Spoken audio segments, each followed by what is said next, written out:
Hello friend, Radhe Radhe. कैसे हैं आप सब। मैं प्रियंका त्रिपाठी स्वागत करती हूँ आपका अपने एक और न्यू ब्लॉग्स में।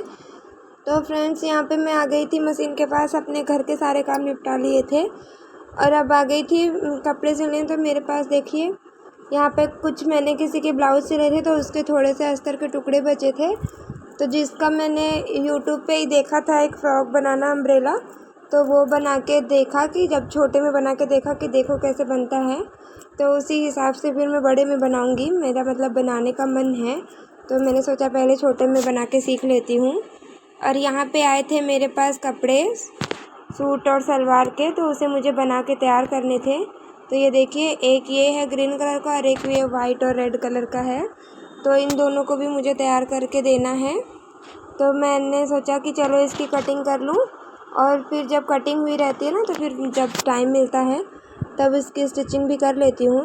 तो यहाँ पे नाप तो वो अपना दे गई थी, फिर भी कुछ जो कम ज़्यादा था वो मैंने पेपर पे लिख लिया था, क्योंकि होता है ना कि कितना भी ना फिटिंग का हो सूट, फिर भी कुछ कम ज़्यादा करवाते हैं लोग जब सिलाई करवाते हैं। तो फिर उन्होंने भी बताया था, तो मैंने उसी हिसाब से लिख के रख लिया था। और यहाँ पे देखिए, मैं आ गई थी फ़र्श के पास, सिलाई मशीन से हट के यहाँ पे बैठ गई थी नीचे, क्योंकि कटिंग मैं अपनी यहीं करती हूँ नीचे। यहाँ पे मैंने पोछा वोछा लगा रखा था अच्छे से, ताकि मतलब किसी के कपड़े जब नीचे कटिंग करूँ ताकि गंदे ना हो, इसलिए पोछा लगा के अच्छे से क्लीन कर रखा था फ़र्श को। और अब मैं उनके सूट से, जो वो फिटिंग का सूट लाई थी, उसी से नाप के लंबाई लेनी थी। तो उन्होंने कहा था कि जितनी लंबाई है उससे 2 इंच बढ़ा देना। तो बस वही सब मैं नाप रही थी, थोड़े से नाप इनमें से लूँगी और बाकी जो उन्होंने बताया है वो सब कुछ मिला के तब कटिंग करना होता है।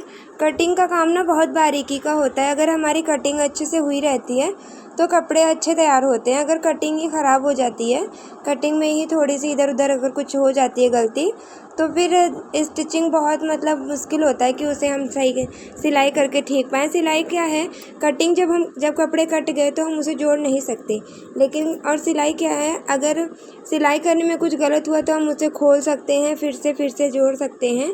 तो सिलाई तो हम फिर से कर सकते हैं, लेकिन कटिंग अगर गलत हो गई तो उसे हम सही नहीं कर सकते, फिर उसमें कुछ अलग ही दिमाग लगाना पड़ता है। इसलिए जब कटिंग करना, अक्सर मैं कटिंग का काम रात को करती हूँ। मेरे पास जितने भी कपड़े आते हैं, इसलिए मैं अपनी वीडियो में कटिंग नहीं दिखा पाती हूँ, क्योंकि जब मैं रात को, जब मतलब सारे घर के काम हो जाते हैं, बच्चे सो जाते हैं, तब फिर मैं आसानी से आराम से बैठ के कटिंग का काम करती हूँ, ताकि मुझे कोई परेशान ना करे।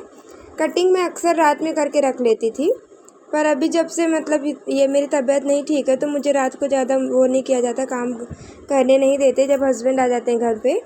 तो फिर वही मैंने सोचा कि जब वो चले गए ड्यूटी, तब मैंने सोचा घर के काम निपटा लिए, तो सोचा आज कटिंग करके रख लूँ। थोड़ी बहुत जो सिलाई होगी, नहीं तो फिर बाद में होगी। तो यहाँ पे मैं लग गई थी, ये चारों कपड़े की कटिंग, दोनों सूट और दोनों सलवार की कटिंग मैं एक साथ करके रख लूँगी। तो यहाँ पे जब मैं एक सूट की कटिंग कर रही हूँ, इस ग्रीन वाले सूट पे मैं नाप लगा के मार्किंग करके कटिंग करूँगी, और उसके बाद जो रेड वाला सूट है उसको मैं यही ग्रीन वाला सूट उस पर रख के फटाफट ऐसे कटिंग कर लूँगी। इससे मेरा टाइम बचेगा और 2 बार निशान नहीं लगाना पड़ेगा, 2 बार मार्किंग नहीं करनी पड़ेगी, तो जल्दी से कटिंग हो जाएगी। तो ये छोटे छोटे टिप्स और ट्रिक हैं जो कि हम आजमा के अपने समय की बचत कर सकते हैं। फालतू दोनों सूट में नाप लगाओ फिर कटिंग करो। जब एक ही कस्टमर का सूट है, एक ही नाप का, तो हम ऐसे रख के भी कटिंग कर सकते हैं। तो ऐसे ये सब चीज़ें होती हैं जिन्हें करके हम अपना टाइम और समय बचा सकते हैं। तो यही है। तो चलिए चलते हैं अपने टॉपिक पे, बात करते हैं कि अगर हमें सफल होना है, सफलता अगर हमें प्राप्त करनी है, तो पहली आदत जो है कि हमें आलस नहीं करना है। मतलब क्या है, कुछ लोग होते हैं घर का काम किए और उसके बाद मोबाइल या टीवी लेके बैठ गए, और उसके बाद जो काम पड़ा रह गया वो पड़ा रह गया। तो हमें ऐसा नहीं करना है। हमें घर का काम करने के बाद जैसे ही टाइम मिले, हमें जो हम काम कर रहे हैं उसको फिर से शुरू कर देना है। मेरा तो क्या है, मैं फटाफट घर के काम 9-10 बजे तक लगभग अपने घर के सारे काम करने के बाद, क्योंकि 8 साढ़े 8 बजे तक मेरे घर से बच्चे हस्बैंड सब चले जाते हैं, तो फिर 2 घंटे, लगभग 2 डेढ़ घंटे रहते हैं। उसी 2 घंटे में मैं अपने काम सारे घर के ख़त्म करते ही, घर के काम ख़त्म करने के बाद जैसे ही मुझे टाइम मिलता है, अपना नाश्ता वास्ता करके फिर सीधा मैं मशीन पे आती हूँ, अपनी सिलाई के काम को स्टार्ट कर देती हूँ। क्योंकि मेरे साथ ही नहीं, ऐसा सबके साथ होता है कि अगर हम फ़ोन लेके बैठ गए, या अगर हम टीवी लेके बैठ गए, या कोई आ गया हम उसकी बातों में लग गए, और उसमें इतनी जल्दी टाइम बीत जाता है कि हमें पता ही नहीं चलता कि कब 2 घंटे 2.5 घंटे ऐसे आराम से 1 डेढ़ घंटे बीत जाते निकल जाते हैं, हमें कुछ पता नहीं चलता। और अगर हम काम करते हैं तो फिर वही हमें टाइम का पता चलता है कि इतने घंटे में इतनी देर में हमने इतना काम किया है। और जितना टाइम हम ये फ़ालतू टाइम जितना हम वेस्ट करेंगे, उससे अच्छा अगर वही टाइम हम अपने काम पे लगाएं, हम अपने हुनर पे लगाएं, जिससे हमें 4 पैसे मिल रहे हैं, तो हमारा काम भी आगे बढ़े और मतलब हमारे अंदर ये हो कि हाँ, हमने इतना काम किया है। तो ये होता है ना। और फालतू टाइम ऐसे वेस्ट करने से फ़ोन चला के, मैं ये नहीं कहती फ़ोन नहीं चलाओ, मैं खुद फ़ोन चलाती हूँ, लेकिन जब जैसे मैं काम कर रही हूँ, मैं काम से थक गई, तो मैं अपनी थकान मिटाने के लिए 10 मिनट 5 मिनट के लिए फ़ोन चला लेती हूँ। या चाय बना रही हूँ, चाय के साथ अगर मैं बैठी हूँ तो मैं फ़ोन चला लूँ। या जब मुझे ऐसा लगता है कि जब मेरे बच्चे मेरे साथ खेल रहे हैं उस टाइम किसी का फ़ोन आ गया या कुछ हो गया तो फ़ोन चला लिया। तो फ़ोन चलाओ, लेकिन तब नहीं कि काम को छोड़ के फ़ोन चलाओ। अपना काम करने के बाद जब आपको टाइम मिले तब आप फ़ोन चलाओ। मेरा फ़ोन चलाना, मुझे फ़ोन में भी मैं यही सब देखती हूँ। जैसे यूट्यूब पे किसी अच्छी चीज़ की वीडियो, जैसे कोई कुछ बना रहा है, कुछ कोई सिखा रहा है, क्योंकि कहते हैं ना सीखने की कोई उम्र नहीं होती। तो मुझे मेरा क्या है, मैं यूट्यूब पे जैसे ही फ़ोन खोलती हूँ, यूट्यूब पे जाती हूँ, सिलाई के काम, मेहंदी, बैग बनाना, मतलब ये सब चीज़ें जो सिखाते हैं, मैं वही सीखती हूँ। कि कुछ बहुत लोग ना बहुत आसान आसान तरीक़ों से सिखाते हैं और चीज़ें समझ में आ जाती है, और कुछ चीज़ें बहुत जल्दी समझ में आ जाती है। कभी-कभी क्या होता है, जैसे ही हम मतलब एकदम माइंड फ्रेश रहता है, कुछ चीज़ें सीखने की कोशिश करते हैं, हमें तुरंत जल्दी से समझ में आ जाता है। तो इसलिए ना मैं जभी भी मेरा फ़ोन, मतलब अभी कोई भी चेक करे, तो उसमें मेहंदी की डिज़ाइन, कपड़ों का सिलना, यही सब मिलता है। कभी-कभी लोग मुझे बहुत चिढ़ाते हैं कि तुम्हारा फ़ोन खोलो तो तुम्हारे फ़ोन में यही सब मिलता है। तो हाँ भाई, मैं यही सब देखती हूँ, क्योंकि मुझे यही सब मुझे करना है, तो मैं वही सब देखती हूँ, क्योंकि उसी काम में मुझे आगे बढ़ना है, वही काम मुझे बराबर करना है, मुझे पता है। तो मैं क्यों ना उसे ही सीखूँ, फालतू की चीज़ें देख के क्या फ़ायदा? रील स्क्रॉल करके क्या फ़ायदा? मुझे उससे कुछ नहीं मिलेगा, क्योंकि ना तो मुझे नाचना गाना है, ना तो मुझे ऐसी कोई वीडियो बनानी है। मुझे अपनी सिलाई करनी है, अपने अंदर मुझे हुनर भरना है, तो मैं वही सब देखती हूँ। तो मैं ये नहीं कह रही हूँ फ़ोन मत चलाओ, फ़ोन में ऐसी-ऐसी अच्छी-अच्छी चीज़ें सिखाते हैं, उसे सीखो। फ़ोन चलाओ पर उसमें कुछ सीखो, कुछ ज़रूरी चीज़ें सीखो जो कि तुम्हारे काम आए, जिससे कि तुम 4 पैसे कमा सको। मैंने फ़ोन से मेहंदी लगाना सीखा। मुझे मेहंदी में एकदम गोला बनाना भी नहीं आता था, लेकिन इतनी अच्छी मेहंदी अब मैं फ़ोन से लगा लेती हूँ कि किसी-किसी को, अभी मैंने परसों ही तो एक जन को मेहंदी लगाया था और 100 रुपए मिले थे मुझे। तो मैं मेहंदी लगा के भी 2 ढाई सौ रुपए कभी-कभी कमा लेती हूँ। तो फ़ोन चलाने का अपना भी फ़ायदा है, उसका ये फ़ायदा है कि हम उसमें सब चीज़ें सीख सकते हैं। कुछ लोग तो फ़ोन में सिलाई सीखते हैं, पार्लर सीखते हैं, पार्लर का काम, सारी चीज़, सारा कोर्स उसमें ऐसे डिटेल में देते हैं, सब अच्छी-अच्छी चीज़ें सिखाते हैं। तो ऐसा नहीं है कि फ़ोन ना चलाओ, चलाओ पर उसमें सीखो हर एक चीज़। मैंने खुद फ़ोन से सिलाई सीखी है, फ़ोन से मेहंदी लगाना सीखा है। फ़ोन से मैं अभी मुझे कुछ अच्छा बनाना होता है, खाने में भी कुछ बच्चों के मनपसंद का, कुछ नया टिफ़िन में, तो मैं वो भी फ़ोन से बनाती हूँ देख के। तो चलाओ फ़ोन, ये नहीं है, पर अपने काम को छोड़ के नहीं, काम को करने के बाद जब हमारा काम हो जाए, हमारे पास फालतू समय हो, हम उस टाइम फ़ोन चलाएँ। और उस टाइम में फ़ोन चला के भी, खाली समय में भी हम फ़ोन चलाएँ, तो फ़ोन चला के हम उससे कुछ सीखें। तो ऐसा नहीं है कि काम के टाइम फ़ोन लेके बैठ जाओ, फ़ोन तब लेके बैठो जब हमारा काम ख़त्म हो जाए। तो 2 चीज़ें हो गई जो हम करते हैं जिसकी वजह से कि हमारी असफलता रुकी रहती है। और तीसरी होती है कि कोशिश नहीं करते हम। हमें कोशिश लगातार करनी चाहिए हर काम में। सॉरी, हमें हर काम में लगातार कोशिश करनी चाहिए। ये नहीं है कि हम थोड़ी-सी कोशिश की और हार मान लिए, ऐसा नहीं करना चाहिए हमें।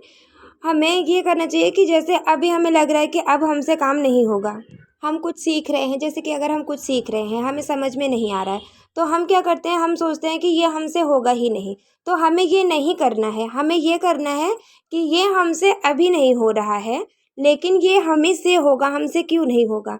तो बस हमें इतना करना है, जब हमें लगे कि ये काम हमसे नहीं हो रहा, हमें उस टाइम उस काम को छोड़ देना चाहिए। ऐसे होता है ना, दिमाग पे कभी-कभी हम बहुत ज़्यादा प्रेशर ले लेते हैं, फिर चीज़ें आसान होती हैं पर हमें समझ में नहीं आती। वही चीज़ें सेम अगर हम थोड़ी देर बाद फिर से, जब हमारा दिमाग फ्रेश हो, हमें लगे कि हमारा काम करने का मन कर रहा है और जब हम करेंगे, तो वही चीज़ें हमारे लिए बिल्कुल एकदम आसान हमें नज़र आएँगी। और समझ में आने के बाद हमें खुद समझ में आएगा कि अरे! ये तो इतना आसान था और हम इससे हार मान रहे थे।